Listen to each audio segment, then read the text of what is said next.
The diamond necklace glittered against Clarissa Pemberton's throat like captured starlight as she surveyed the charity gala from the Duke of Ravenswood's private box, completely unaware that her entire world was about to collapse in the most public way imaginable. The grand ballroom of the Kensington Hotel sparkled with the cream of London society on this autumn evening in 1897. Crystal chandeliers cast dancing light across silk gowns, and tailored evening wear as England's wealthiest gathered for the annual Foundling Hospital benefit. Clarissa sat with practiced elegance, her beauty undeniable, golden hair artfully arranged, her figure displayed to perfection in a gown of emerald silk that had cost more than most families earned in a year.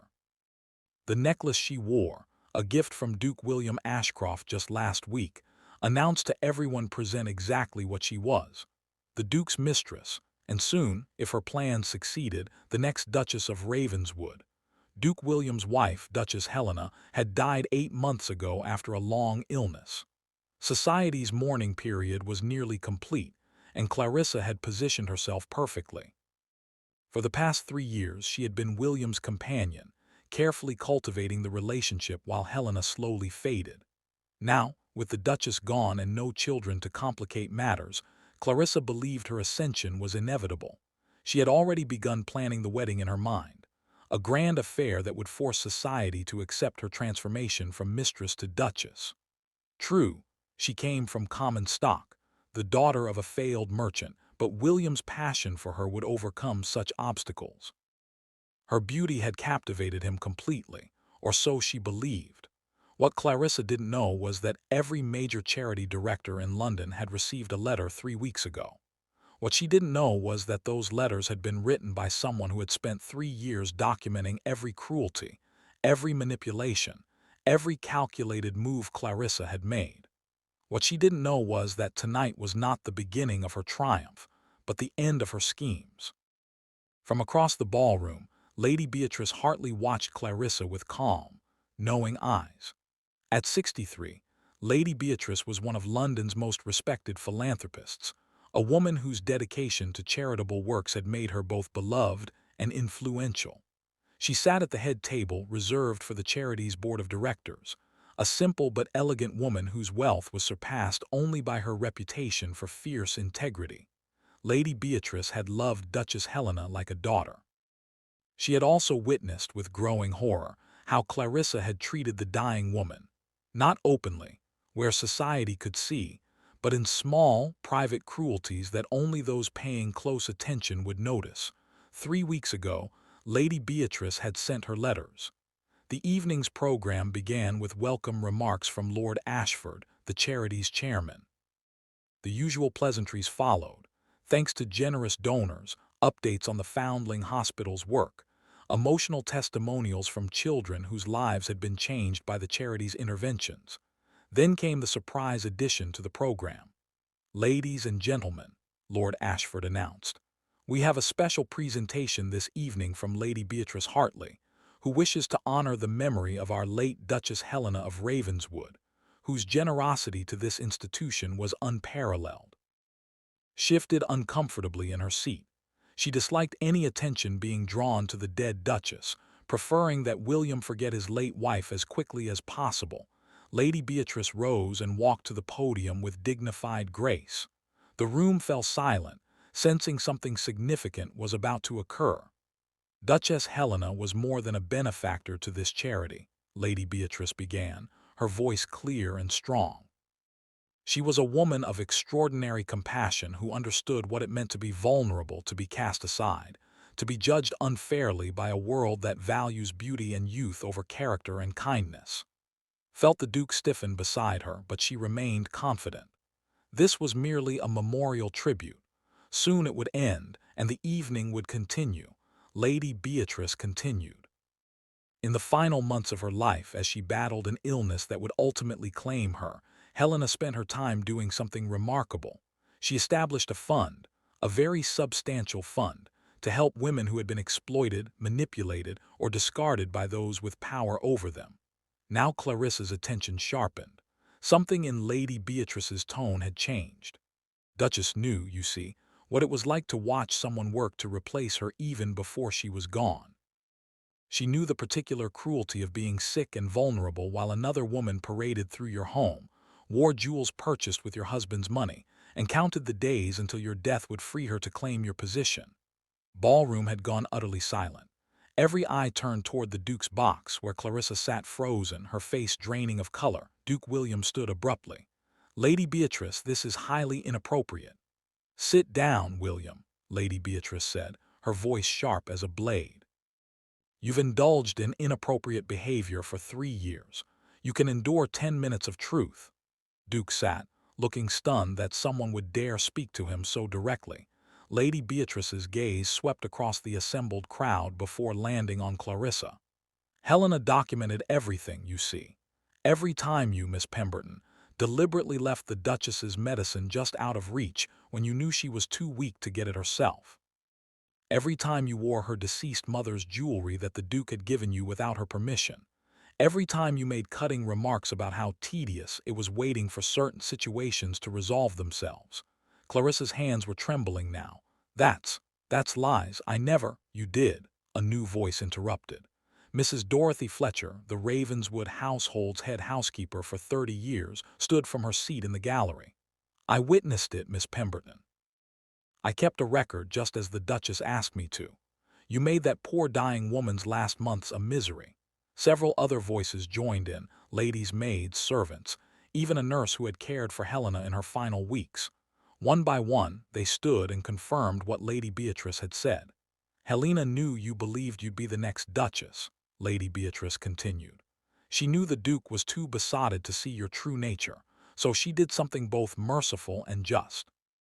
She created a legal document, witnessed by myself and 3 prominent solicitors, detailing your treatment of her, and she attached a condition to her entire fortune, a fortune which, William, you seem to have forgotten was substantial and separate from your own." Duke's face had gone pale. "What condition?" "That should you marry Clarissa Pemberton, or anyone proven to have deliberately caused Helena suffering during her illness, the entire fortune, some £200,000, would be immediately transferred to various charities throughout London. The money would be used specifically to help women escape from manipulative relationships and to educate women in recognizing the signs of those who would exploit them for gain. £200,000. The sum echoed through the ballroom like a thunderclap. That was more money than most titled families would see in generations. "Furthermore," Lady Beatrice said, pulling a document from her evening bag, "Helena requested that should this condition be triggered, the full details of why the money was transferred be published in the Times, the Daily Telegraph, and the Morning Chronicle. She wanted other vulnerable women to understand the tactics people like Miss Pemberton use, the false sweetness in public, the calculated cruelty in private, the patient predatory waiting for someone to die so they can claim their position." Stood, her face flushed with rage and humiliation. "This is slander. I'll sue every person in this room." "With what money?" Lady Beatrice asked calmly. "You have nothing, Miss Pemberton. The townhouse you live in belongs to the Duke. The clothes you wear, the jewels you display so proudly, all purchased with money that isn't yours. You're a kept woman who mistook temporary indulgence for permanent security." "William," Clarissa turned desperately to the Duke, tell them you're going to marry me, you promised." But the Duke was staring at Lady Beatrice with an expression somewhere between shock and dawning horror. "Is this true, all of it?" "Helena wrote this." Lady Beatrice nodded. "She gave me the document 6 weeks before she died, William. She loved you despite your betrayal. She hoped that by creating this condition, she might save you from a terrible mistake and save other women from Clarissa's particular brand of cruelty." Duke turned to look at Clarissa as if seeing her for the first time. Did you really do those things to Helena while she was dying?" Clarissa's mouth opened and closed, but no words came out. The guilt on her face was answer enough. "Out," the Duke said quietly. "William, get out." His voice thundered through the ballroom. "Remove that necklace. It was Helena's mother's, wasn't it? I remember now. She asked me if I'd given it to you, and I lied and said no because I was too much of a coward to admit what I'd done." Clarissa's hands went to the diamonds at her throat, but she didn't remove them. "You gave this to me. It's mine now. It was never yours to keep." William said, his voice breaking. "None of it was ever really yours. You were just waiting for my wife to die so you could steal her life." Footmen appeared, clearly having been warned this moment might come. They didn't touch Clarissa, but their presence was unmistakable. With shaking hands, Clarissa unclasped the necklace and threw it onto the table. "You're all hypocrites," she hissed, her composure finally shattering completely. "You act so righteous, but half the men in this room keep mistresses. Half the marriages here are empty arrangements. You dare judge me for wanting something better than the poverty I was born into." "We don't judge you for wanting better," Lady Beatrice said, her voice softer now. "We judge you for stepping on a dying woman to get it. There's a difference between ambition and cruelty, Miss Pemberton. You chose cruelty." Looked around the ballroom, searching for a sympathetic face, an ally, anyone who might defend her. She found only cold stares and turned backs. Even the women who had been kind to her before, the ones who had perhaps pitied her or seen her as harmless, now looked at her with contempt. She fled the ballroom in a rustle of silk and fury, leaving behind only the scent of expensive perfume and the echo of slammed doors. The silence that followed was profound. Then, slowly, people began to whisper, to move, to process what they had just witnessed. Duke William remained standing, looking as though he might collapse. Lady Beatrice approached him quietly. "I didn't know," he said hoarsely. "I didn't know Helena knew. I didn't know what Clarissa— God, what kind of man am I?" "A flawed one," Lady Beatrice replied without mercy. "A man who betrayed a good woman and didn't even notice when that woman was being tormented in her own home. Can I do anything to make this right? Helena is beyond needing anything from you, William, but her money will help hundreds of other women. That will have to be your penance, knowing that your wife's final act was one of such grace and foresight that it will echo for generations." Over the following weeks, the story spread through London like wildfire. The Times published excerpts from Helena's document, carefully worded but devastating in their clarity. Clarissa Pemberton's name became synonymous with calculating cruelty. She left London, though rumors placed her in various locations: Paris, New York, Cairo, always chasing wealthy men, always promising to reform, never quite managing it. The Duke retreated to his country estate and, to everyone's surprise, began working seriously with his late wife's charities. He donated additional funds, attended meetings, and slowly, painfully, began to rebuild a reputation destroyed by his own weakness and poor judgment. But the real transformation happened in the institutions Helena's money created. The Helena Foundation, as it came to be known, established safe houses for women escaping exploitative relationships. It funded education programs teaching women to recognize manipulation tactics. It provided legal assistance for women trapped in situations where they were financially dependent on men who mistreated them. Lady Beatrice oversaw it all with fierce dedication, honoring her friend's memory by ensuring every pound was used exactly as Helena would have wished. One cold December afternoon, a young woman appeared at the Foundation's headquarters. She was thin, poorly dressed, and carrying a battered carpetbag. She asked to speak with Lady Beatrice. The woman was shown to Lady Beatrice's office, where she stood nervously, twisting her hands. "How can we help you, my dear?" Lady Beatrice asked gently. "Name is Sarah Mills," the woman said. I was maid to Duchess Helena just briefly near the end. I saw what Miss Pemberton did. I saw how the Duchess suffered but never complained. When she died, I wanted to speak up, but I was afraid I'd lose my position. You're not with the Ravenswood household anymore." "No, ma'am. After everything that happened, I couldn't stay. The Duke let me go with a reference, but—" She hesitated. "I've been working in a shop, but the owner's son keeps. He keeps saying things, making suggestions. I need to find different work, but I have no skills beyond household service. And I'm afraid if I refuse him, I'll be dismissed without a reference."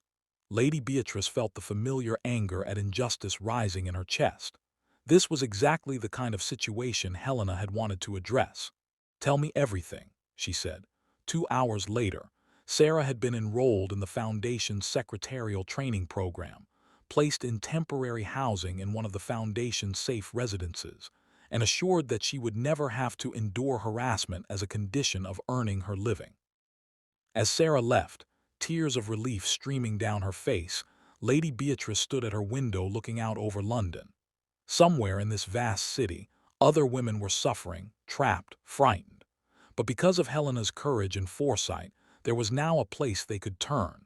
Clarissa Pemberton had thought she would be the next Duchess, had believed that beauty and calculated patience would win her a title and security. Instead, her cruelty had ensured that her name would forever be associated with a cautionary tale, while the woman she had tormented became a legend of compassion and justice. 6 months after the gala, Duke William requested a private meeting with Lady Beatrice. He arrived at her home with a portfolio of documents. "I want to add £50,000 to the Helena Foundation," he said without preamble. "And I want to establish a program in Helena's name that provides medical care for women suffering from serious illnesses who can't afford proper treatment." Lady Beatrice studied him carefully. He looked older now, the lines around his eyes deeper, his bearing less arrogant. "Why?" she asked bluntly. "Because I can't bring her back. I can't undo what I did or what I allowed to happen, but I can try to honor who she was and what she cared about. I can try to become the man she deserved, even if I can never be that man for her." "This isn't about earning forgiveness, William. Helena can't forgive you, she's gone." "I know," he said quietly. "This is about living with what I've done and trying to create something good from the wreckage. I'll never marry again. I'll never produce an heir. When I die, the dukedom will pass to my cousin. But whatever years I have left, I want to spend them doing something that matters." Lady Beatrice accepted his contribution and his commitment. Over time, she watched him transform from a shallow aristocrat into a serious philanthropist. It didn't erase his failures, but it was something. The Helena Foundation grew and flourished. Within 5 years, it had helped over 3,000 women. It had changed laws, influenced social policies, and created a network of protection for vulnerable women throughout England. Clarissa's name, mentioned in the Foundation's founding documents as a cautionary example, became a byword for manipulative cruelty. Occasionally, reports surfaced of her appearing in various cities, always attached to some wealthy man, always causing discord. But she never achieved the security or status she had schemed for. The scandal followed her everywhere, ensuring that no respectable man would ever marry her, no matter how beautiful she remained. 10 years after that fateful gala, Lady Beatrice stood in the Foundation's expanded headquarters, looking at a wall covered with photographs of women the organization had helped. Nurses, teachers, business owners, mothers, all women who might have remained trapped without Helena's foresight and generosity. A young administrator approached her. "Lady Beatrice, there's a donation from an anonymous source. Quite substantial, £10,000. The note says it's in memory of Duchess Helena, from someone who learned too late the difference between love and obsession." Lady Beatrice recognized the handwriting on the note. Duke William, still trying to atone, still trying to honor the woman he had betrayed. She placed the note in a file and returned to work. There were 3 new applications to review, 2 legal cases requiring attention, and a meeting with Parliament members about expanding legal protections for women in domestic service. Helena's legacy lived on, not in the gilded halls of the Ravenswood estate, but in the changed lives of thousands of women who had been given hope, opportunity, and justice. Clarissa Pemberton had thought she would be the next Duchess. Instead, she became the catalyst for something far more important, a movement that proved that true power doesn't come from titles or beauty or manipulation, but from character, compassion, and the courage to stand against cruelty even when dying. Every charity in London knew why Clarissa would never be a duchess, and every woman those charities helped knew why Helena would forever be remembered with gratitude and love. The difference between the 2 women was simple. One had schemed to take everything from a dying woman, while the other had given everything to help the vulnerable, even from beyond the grave. In the end, only one of them would be remembered with honor, and it wasn't the one who wore the diamonds.